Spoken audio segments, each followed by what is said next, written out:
after you get rid of those screws, you'll notice that the side part here kind of bends out, kind of pops out.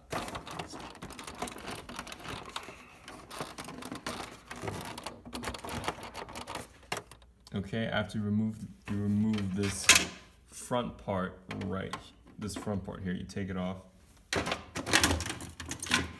You'll notice all this wiring on the inside. You gotta switch to the back view now. Rotate this thing.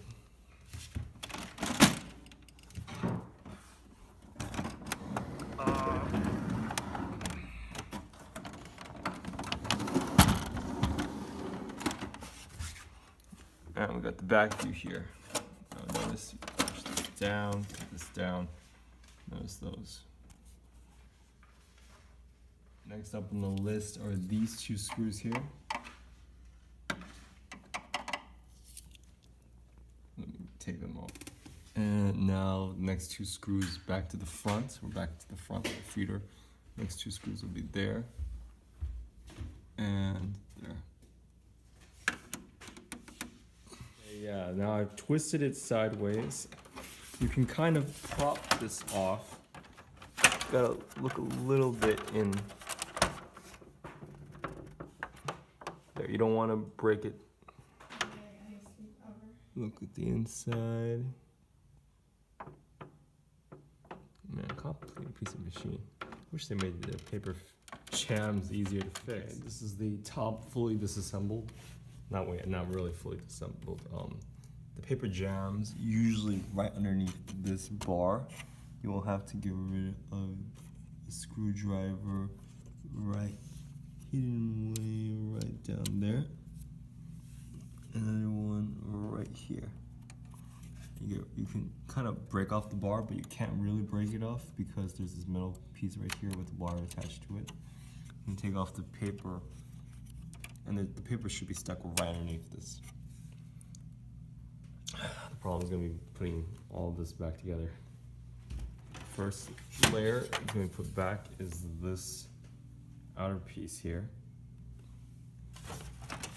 And screwdrivers that held this piece down were, if I remember correctly, they were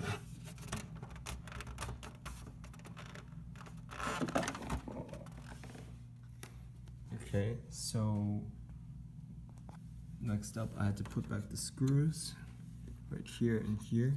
It holds this top part to this back area here. What I am worried about, however, is this part right here. While I was pulling off the top cover here, the wiring was fine, but these two films came off, and they are connected down there to band things.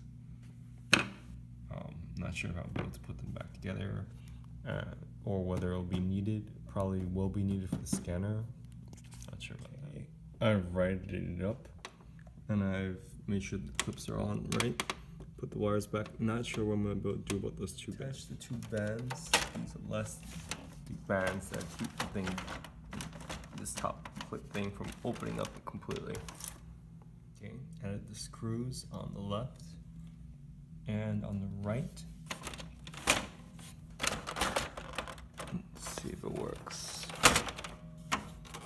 Kinda little bit off on this little gap here.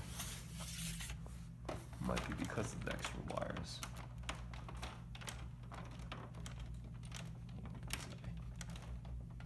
Broke something maybe because of wiring. I've reconnected all the screws back. The top two, the middle two as well. Bottom. I'm not sure whether they were useful or not in taking apart the printer, but it depends. Okay, and I've put back cover back on the front, closed it. Looks almost as good as new. Some bump here. You gotta put these two screws in the bottom, down there. We put back the bottom base, and we should be good. screws are now back on. Everything looks kind of like it was originally. I'm gonna attach this.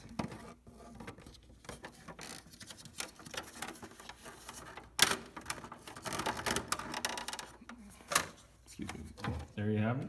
Worst fear is confirmed. The printer's on, but no display light. It must be because I busted those two wires in the back. Apparently, even though the top is busted and the display is not working and probably the flatbed scanner is ruined, it can still print. I guess that's a plus.